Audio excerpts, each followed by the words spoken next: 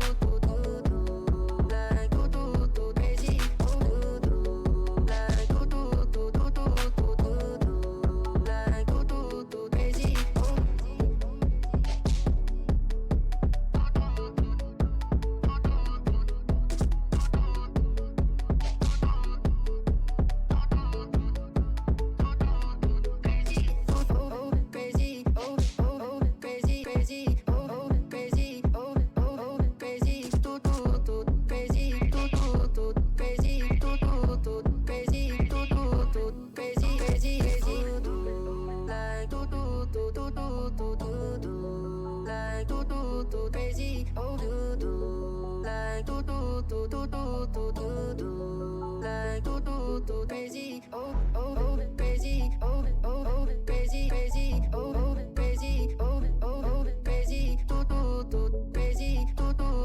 crazy, crazy, crazy,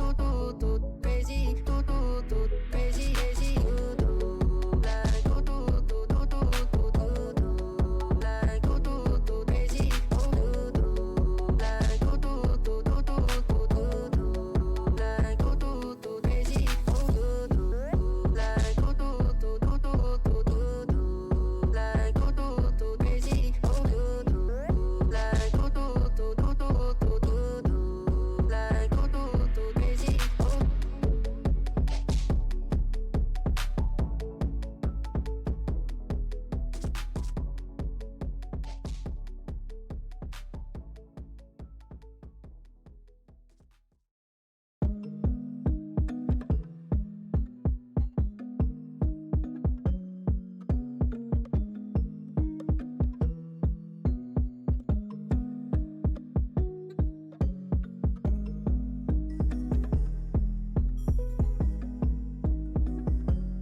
All right.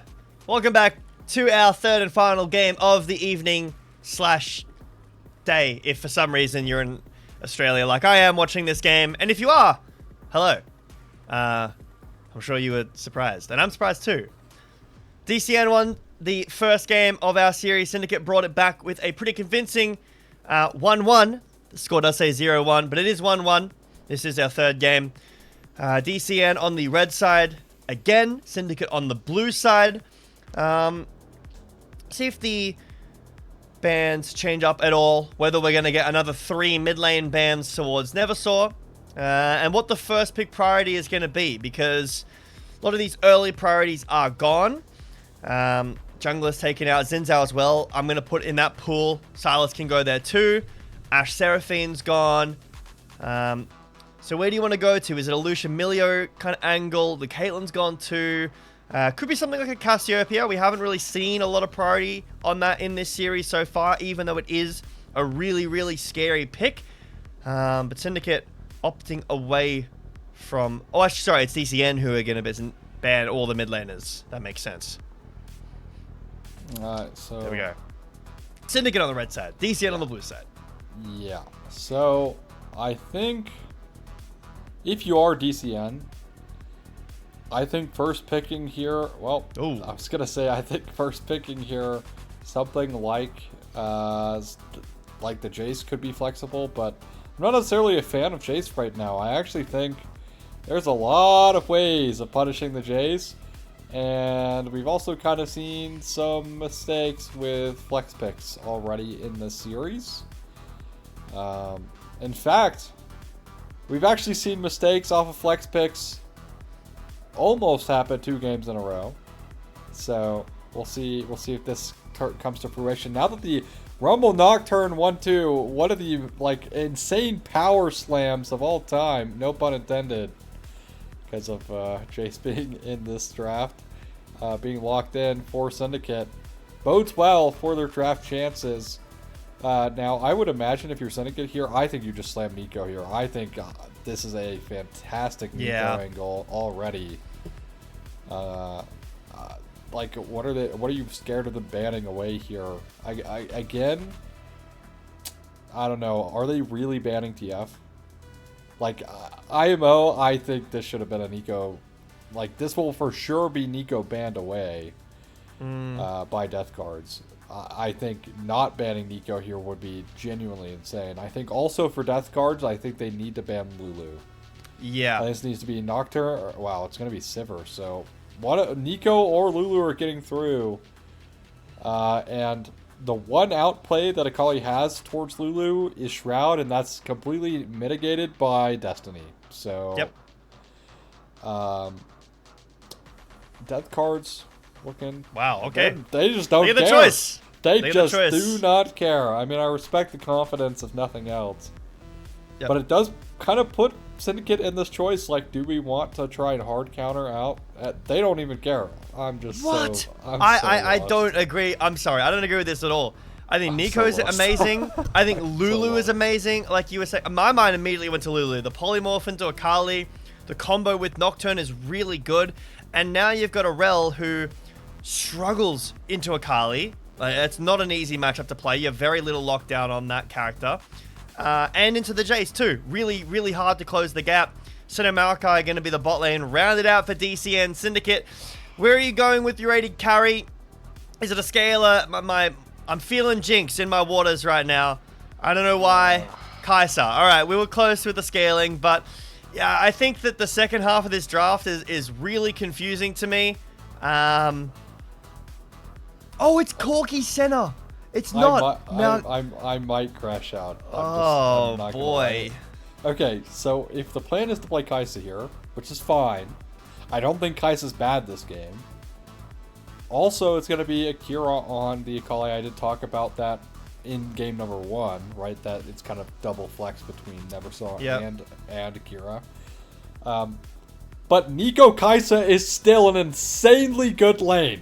Yeah. I'm sorry. Why? Maybe Zach doesn't have the Nico games, right? I know Kiwi, because again, this is Troy, but I'm still not sold this isn't Kiwi. Although, if this is Troy, I'm going to back off a little bit. I'm going to have the mindset that this could be Troy and not Kiwi. So I'm not going to talk about the support pick, okay? Because Troy is a top laner. He's not a support player. So if Troy is filling in for Kiwi, this makes sense. Yeah. Right? Just get him on something comfortable. That could just be the whole game plan for their whole series, right? Whatever. But I think Zach, who is a support player, it is almost inexcusable to not play Nico this game. Early trade, level 1. Syndicate doing a lot of damage to Troy. Legacy takes a pretty sizable chunk out of his HP bar to heal forwards. Troy knocked back, flash forward from Legacy. First blood goes over to the Rel, which is not preferable. Been a little bit of that uncomfortable aspect you were just talking about shown here in the level 1 in bot lane. This will mean Brenny, if he gets all the XP, will hit 2 first. But with the priority and the flashes that Syndicate have available, specifically, sorry, the flash available on the Rel, Brenny going to give over priority. But yeah, very aggressive start. And I guess that's what you want the Rel for. This is another game, by the way, from Death Cards where they're picking champs that need a strong front line to stand in front of them, and there literally isn't one. You're looking at Maokai and be like, yeah, this champ is frontline? No. His current build path, by the way, is Leandri's first item into, like, he is very squishy. So Yeah, saplings, he just throws those in there, right? They can tank some damage, right? Yeah, they can take some damage. Regardless, Vertigo, yeah, on the Maokai has to do an absurd amount of heavy lifting this game. Yep. To provide frontline here. And again, if this is Troy, I don't want to rag on the support pick because again, just simply playing like comfort or the best they can in a sub situation, right? So Yep. Definitely unfair for me to be like, oh well, you should have picked something better here, right? Again, not a support player. But on the side of Syndicate, right, like as I was saying for Zach, it is basically inexcusable to just not have slammed Nico here. In fact, I like Nico here as well if you weren't going to play Lulu because you wanted to play Kaisa, which again makes sense. Nico into something like Akali is also incredibly good. Giant, massive circle. That is essentially unmissable. Yep. And Into a very mobile champ. Nico's been good for quite a while now as well. Ton of time to practice this champ, put time in for the Fearless games. It's fallen off a little bit in priority. I remember when we were, pick and banning it first in Tier 1 regions, but it's kind of gone away a little bit. And after this start, Syndicate actually now down tempo in the bot lane. Get the wave pushed in. Mello will get that bot lane scuttle as Vertigo goes for the top one. But yeah, we'll have to see how this Maokai goes and how this Rel goes too. Question marks for us in the draft. Or I guess the lack of frontline is more the question mark for DCM and Syndicate on this Rel as Vertigo puts down a ward. Doesn't mind about being conspicuous. He just says, I see you now. Also, because this is Raptor start, which by the way is Nocturne, lol. Yep. Shocker. Surprised me, did not see the level 1 Raptors invade come through this game, which has been oh so popular on Nocturnes. Which, funnily enough, actually was being done first by Dardoch and just widespread everywhere. As Troy is dead again. Yeah. That's the woes of Senna. They get on top of you. You have Senna HP, and you don't really have a lot of abilities to peel yourself.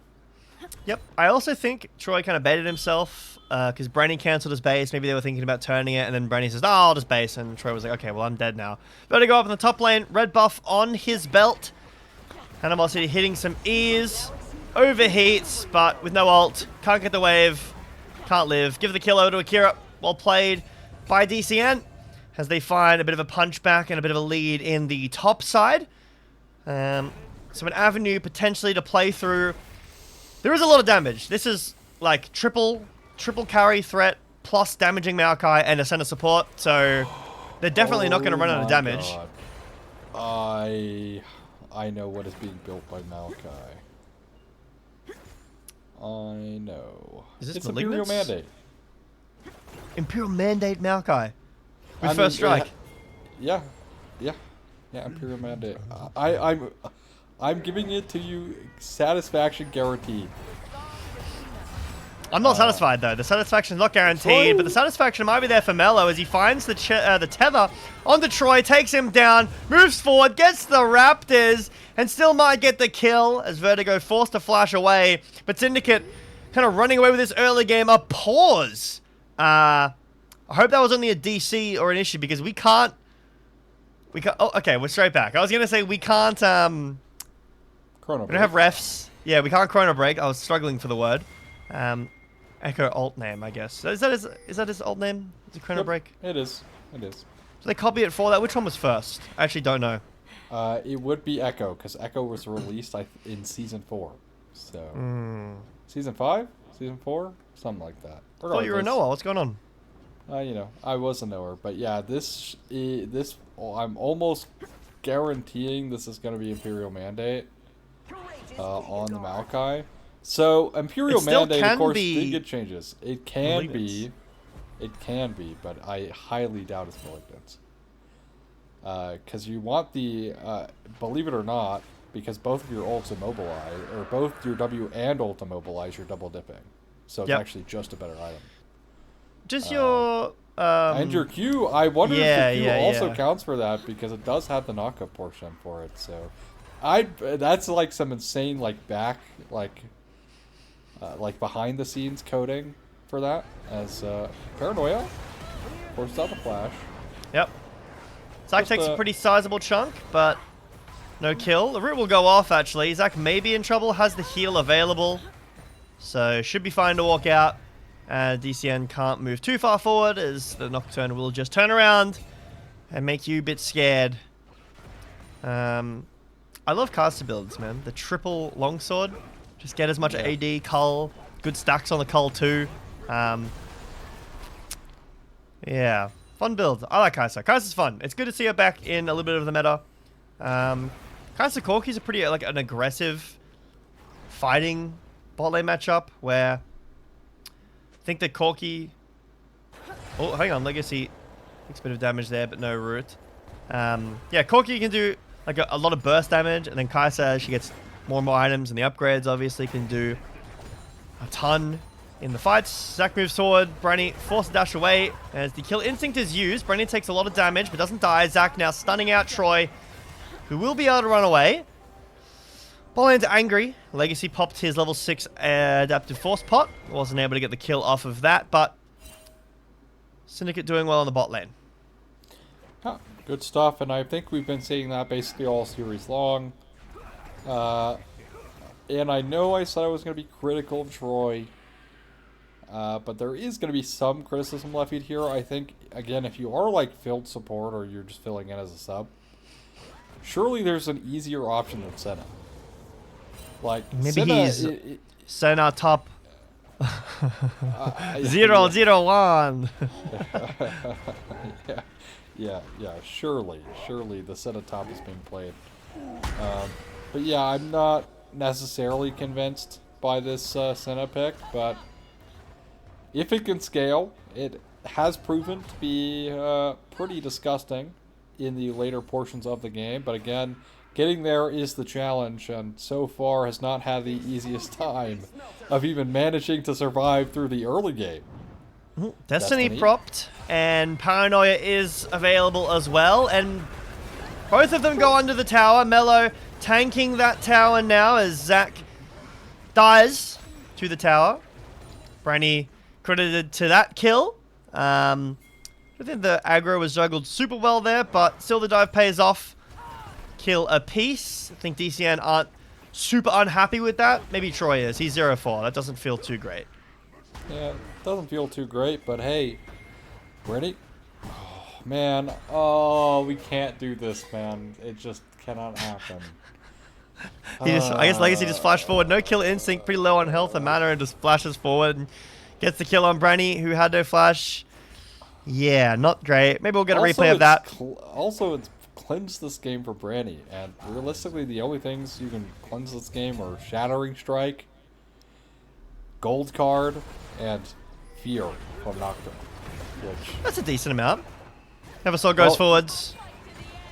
Zac misses the Q. you can Valk the Fear. You could also just not get in Shattering Strike range.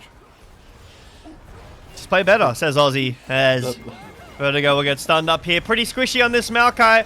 Center ult will buy a moment actually and allow Neversaw to go in and trade onto Zac. Kill credit over to Vertigo, but Killer Instinct comes in and a double kill for Legacy on this Kai'Sa, who's now off to a roaring start. 4-0 for this Kai'Sa.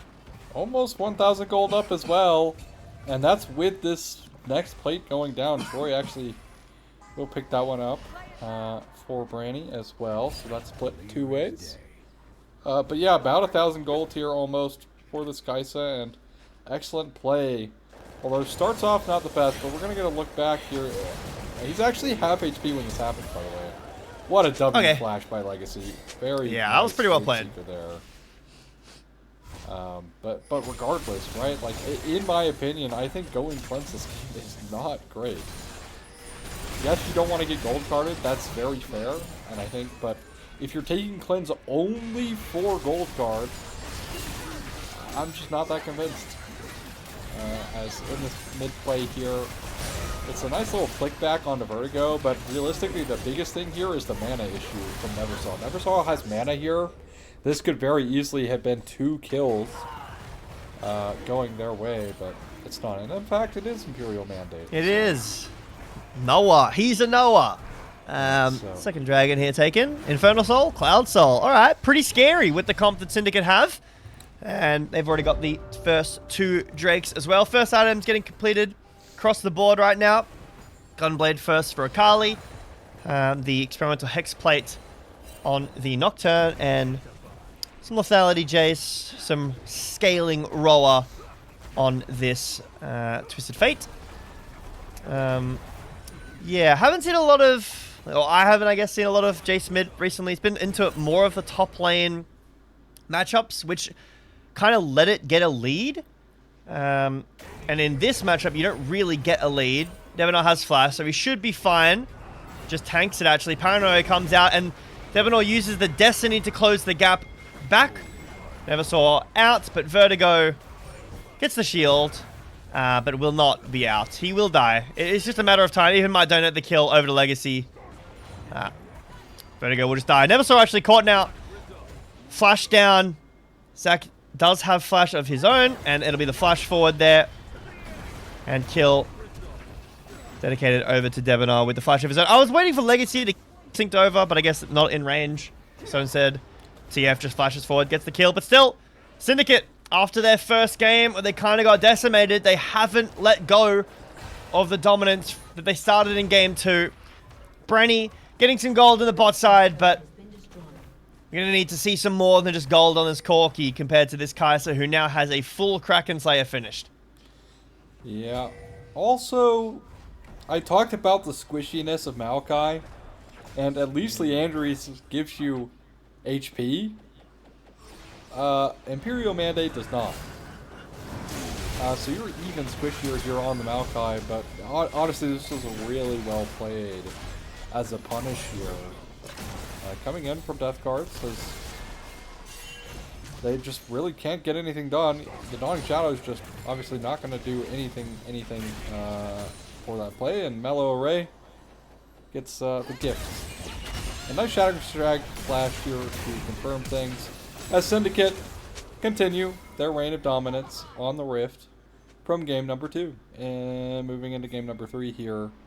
3-9, so 12 kills total, but 9 of them going the way towards Syndicate, and although only a 1k gold lead. So there is hope here for death cards. Okay, I mean, he's just dead. Animosity probably could have flashed towards his tower, but either way, flashes away from the Akali. Branny gets donated a kill. Bit of a mistake in the top lane, so something silver lining, if you squint. Yeah. But here is the opposite of a silver lining. Dawning Shadows will miss. And this Maokai is getting chopped down over and over again. Legacy with the Killer Instinct. Does have pickaxe in inventory. I know that pickaxes is for rocks, but again, if you squint, it could be an axe for cutting down a tree. I don't know. True. I mean, technically in Minecraft, you can knock down a tree with a pickaxe. It's not efficient, You can. but you can. Could we mod League into Minecraft? Would it work? Could you get Summoners Rift on Minecraft? The original Dota was a mod, right? Well, yeah, for Warcraft 3, brother. I can see it. Someone get on this modding. As we take a look back at this dive. Or not dive, onto Vertigo. He's on a ward. Paranoia is nice. And he just dies. Yeah, I mean, there's really not much to talk about here. It's just the Maokai can't buy enough time for himself to live in the first place with this build. Even if he wanted to, and just also caught out of position. Which is odd to say, considering those are his Krugs. But apparently Are they though? Syndicate say, no, actually, they're ours. And, yeah, pretty disastrous, I guess, second half of this series for Death Guards in general. Yeah. It just really has felt like everything is just completely fallen apart after game number 1. But again, if you're going to have growing pains, week 1, definitely the time to do it. As also, again, the fact this matchup is streamed is because of how close the series is and how good these teams are. And should this be Troy and not Kiwi renamed in the sport role, which is the running idea as Nature's Grasp, but there's no wave. Paranoia is here as well. In the mid lane, though, as that's a dead Brenny fan and a dive in the top lane. So it's a 1-for-1 across the map. You get the turret, but you're also losing soul point for this. So 6-0 Kai'Sa. I think DCN finding wins in the places they can. Maybe even the potential of breaking open this turret in the mid lane. But this is kind of the issue with center support. Your AD carry just gets left to the wind and dies under tower. Legacy now Killer Instinct, very confident on this Kai'Sa with the 2 items completed. We're killing more than just trees with this Rage Blade. Debonair just tries to save the tower. Won't be able to do so. Well, will be some gold, so that's pretty nice, I guess, for TCN overall. Death Guard's able to find some gold off a kept it close. pretty rough game state. But again, soul point, and well, we all know Cloud Soul's the worst soul. It's newsfeed worthless stat. Yeah, I hate Little this dragon, to be honest. Little counter rage. And it's not even like, even if it was good in this game, like as a dragon soul, it's not even good in this game. There's not ults that you could use movement speed for. Yeah, definitely not. Yeah, I mean, look, also, the cleanse gets 0 use here, by the way. Just had to point that out. Sorry. I think barrier also gets 0 use there too, to be honest. To be fair, yes, but again, would have at least increased your chance of living better than the cleanse there. But the trade 1-for-1 here is actually so tragic. So it just completely kind of nullifies. And now, well, we're back. Paranoia, equalizer down, a lot of CC as well, and DCN just get torn to pieces. Akira trying to get one back, will kill the jungler. That's a shutdown over to this Akali, and should be able to get out of dodge here, but yep, the silver linings are getting thinner and thinner here for DCN. Shutdown feels nice, but does Akali carry the game? Find out next time on Titan Esports. I'm kidding. I'm not going anywhere. Still in this game. Find out next time on the next fight. But, I mean, Akira has a good amount of gold. If you look at only the left side of the screen, like, oh, Brandy's got some gold too. Don't look at Kai'Sa gold. It's not even close. it's fake. It's fake gold, okay? Kai'Sa's not a real AD carry. Uh-huh. It's fake. It's fake. Yes, she has 10,000 gold in 19 minutes, but does that matter? Truthfully. No, definitely not. Oh man, we got the Gatling gun bug. Anyways, yeah, I mean, this is just, again, this is kind of the dividend of drafting in this manner here for Death Cards. What do you do? Like, you don't really have peel. Oh? So, should your Senna, well, nice little shutdown going the way towards Akira.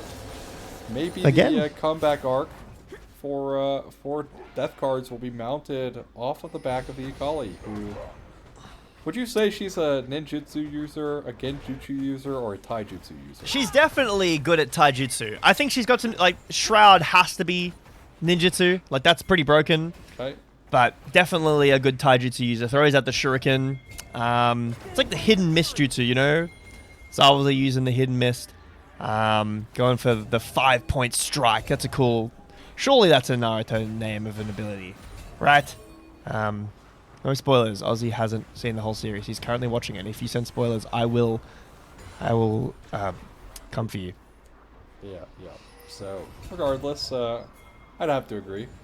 Well, I mean, could you see, like, you know, Shroud being kind of like a Genjutsu? mixture of genjutsu and ninjutsu at the same time? I feel like it could be. Yeah. Who would be the most Genjutsu champion in the game? Well, definitely not this Twist of Fate, because he is completely, Oh. teleport used there. Of Yeah, course, nice this is try. Spellbook DF, so could be worse. I think this is Spellbook DF. I'm pretty sure it is. Well, he has TP as his rune, so regardless, it was used, his base Yeah. one. That wasn't just a swapped TP. Not ideal. Not ideal. Let's just be real. Not Yeah. ideal. And what else isn't ideal is 1 minute into the dragon, Paranoia now used very fake, just to ward off away from the tower. E used by Troy. Get everyone out of there. Just a bait. 40 seconds until Drake. Flash coming back up for Brony. Feels pretty nice, but this is a 3-item Kai'Sa. Yeah, I feel like there's no jokes I can make that make DCN's chances feel any more real here. We haven't finished Mana Moon yet. The other 2 items are a little bit unimpactful. It's kind of on Akira to get a good fight here. Yeah, it is. I think also, well, Branny doesn't even have the Mirror Mana finished, right? Like, this is not a ticked over Mirror Mana. Will happen soon, but maybe not soon enough. 10 seconds to essentially the we game just go deciding Baron? fight. In fact, Syndicate don't even have to care. They could just send it on Baron, and their Baron DPS is insane because of Kai'Sa's items. This is just going to melt, although this Drake getting melted itself. And maybe this Baron happening a little bit slower than I thought.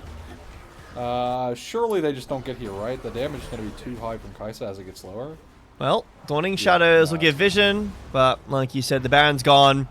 So you deny Soul, but you lose the Baron, get a turret in mid lane. I'm not sure. I'm not sure. It's a really hard decision. I feel like a little bit of a, bear with me, a Zvutzwang, which if you don't know what that is, it's I believe it's a German word. It sounds German to me. In chess, that means a position that has no good moves. You have to make a move. None of them are good. They all put you in worse positions. Do you give Soul? Do you fight Soul down gold, like down to this much gold to Kai'Sa? Do you give Baron? They picked one. Tough decision to make. I mean, probably the best case scenario, because they don't get fought on, they get a dragon, and yes, I think no matter what, Syndicate's Baron was going to be this one, right? Like, there's just no way Death Cards are fighting this, and I think Syndicate could have just pulled this Baron at any time, and I think getting this Baron early, right, is actually kind of detrimental for Syndicate, right? Because in my mind, I would really love to try and end this game with this Baron. Now, of course, that can still happen should Death Cards make some egregious mistakes, but it seems recently they've been able to stave those off against the Destiny and Paranoia combo. But oh, hang on. Engage in the mid lane. Maybe we do want to fight. There is a spell shield. Don't even bother using the spell shield, as I have no idea what that was. Maybe a flank engage. Not the best comms from Syndicate. But I was going to say, but if you give Soul over, then you have the potential of an Elder Flip. Now that's no longer on the cards. Yeah, but the issue is I don't think they can afford Corky one Bug. without Soul here. But yeah, here's the Corky Bug again. But yeah, I mean, I don't know. Just good turnaround. Actually, I think from Death Guards. I don't necessarily think it's a bad angle from Zach. In fact, it wasn't even warded. Like, they had a pink of the bush, and They just Yeah. narrowly saw Zac there on vision. As now Paranoia used on the bot side is... Yep. Destiny as well. I will say, was... Well, hold on. Not super great so far from Syndicate as the Dawning Shadows will buy a moment. Mello actually goes pretty low, but I think the gold deficit is just too much here. Legacy rotates in as well. Syndicate have been doing a pretty good job of utilizing these global ults or the semi-global ults to their advantage. DCM did a pretty decent job of surviving there. I actually didn't see that there was 2 members. Troy hiding in the bush. Get out of that bush. You don't do anything here as a center. What are we at center stacks-wise? Observer, can we have a look? I don't know if it's that relevant to this game, but I feel like I need a center stacks counter. We'll see. Yeah, we'll see if... Oh, engage, and they're both dead. Troy dies. Brandy fam gonna be up next. Nice damage from Animosity. You blink and you miss it. This game is very quickly slipping away. Yeah, I mean, it really is just a couple mistakes, and it started off the back, like the bot one, right? Like, they get caught out bot. Yes, they were almost able to kill Mello, but again, almost doesn't really matter, because you end up dying anyway and don't kill him. So, nothing in return, and then there, again, kind of just a head-scratching decision from the bot lane from Death Cards is why would you ever walk up, right? Your team had just died. Oh man, not again. Yeah, this is getting pretty brutal at this point. Paranoia used again. Give the kill over to Legacy. He needs more gold, I think, in fact. Just give him all the gold. Get the wave 2. You know, I was going to make a comment about how the gold lead's only 2,000 now between Corki and Kai'Sa. Well, that has completely changed. Turn that off. Turn that off. Yeah, Fourth. Yeah. Yeah, also as the answer from production, it's 87 stacks on the Senna.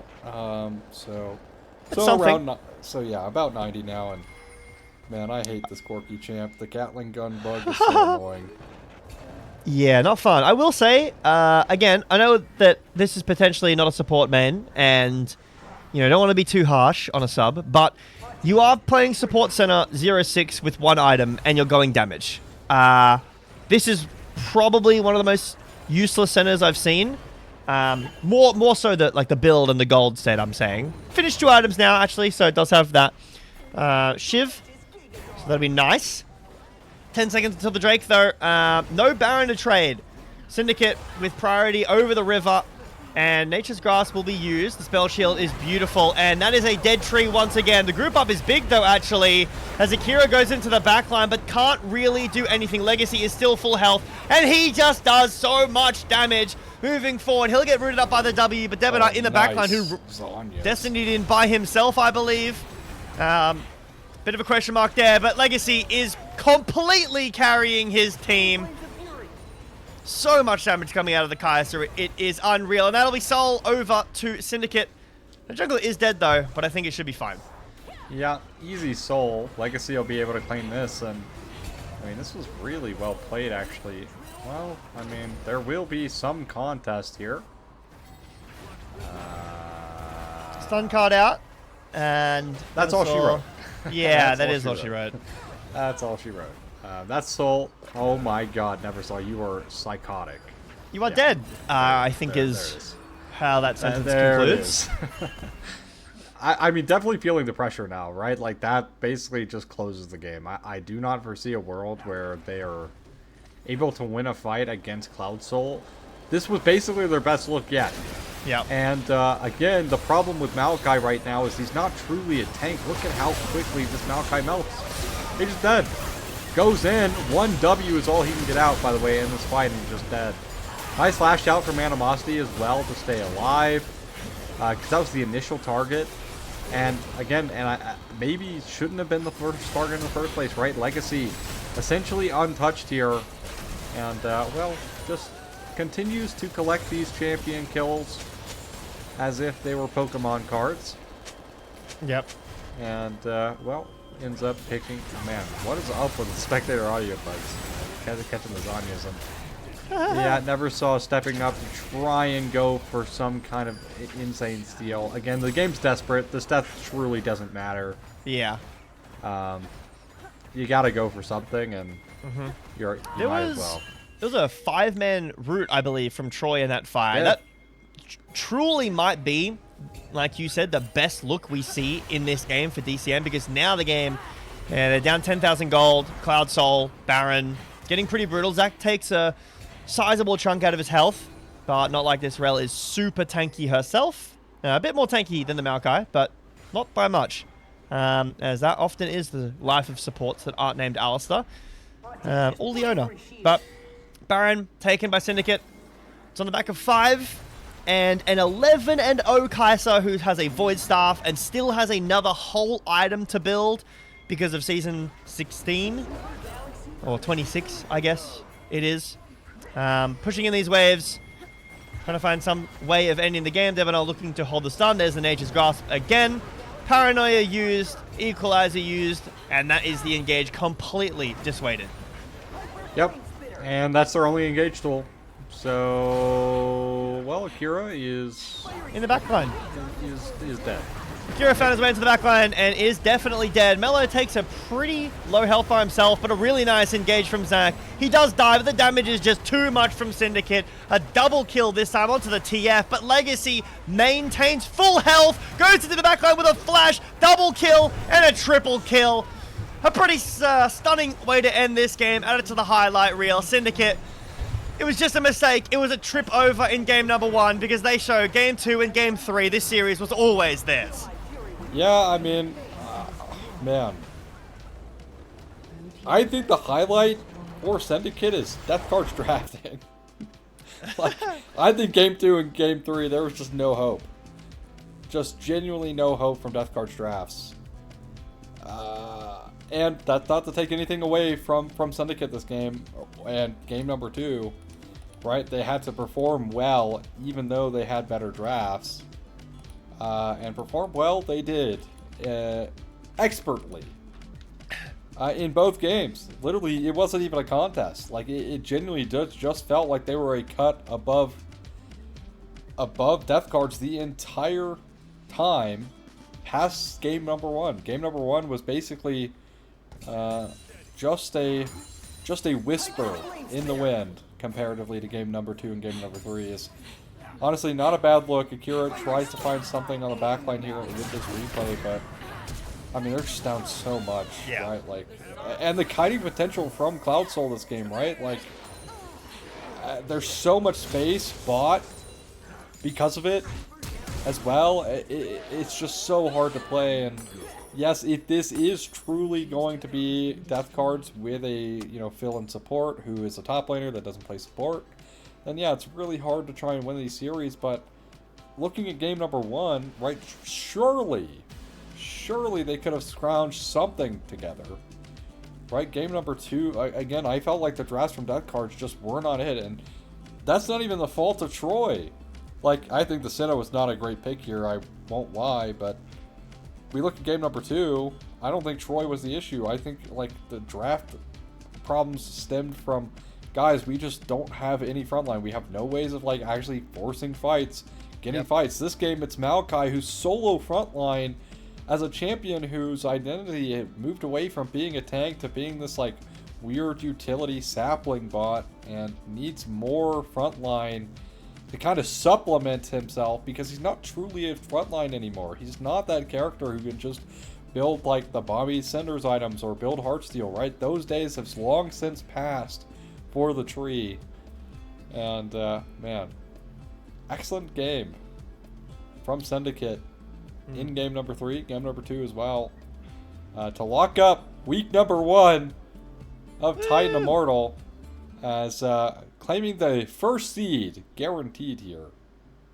So very well played. Alright, Series MVP. Let's have a bit of a conversation about this before we head off. I think Legacy had an amazing game in this one specifically. Pretty easy to do game MVP, but where is your head at for Series MVP for Syndicate specifically? Again, DCN had a great game 1, but Syndicate, while they did have a bit of a lackluster game 1, they still pulled it back very significantly in the next 2. Honestly, I'm not sure. I'm gonna go with Melo. I think usually when it comes down to this, it's mostly around consistency. Even in game number 1, Melo was just the best player on his team, right? So I think Melo pretty easy series MVP here for me. I think consistently was the driving force for Syndicate. Game number 2 specifically, right, had a lot of impact, and then of course with the Nocturne able to just roam the map, right, being in the right place at the right time. But game number 2 for me was a really big standout game for Melo over Vertigo, in my opinion, right? Like, I think Vertigo didn't really have the best performance in the series overall.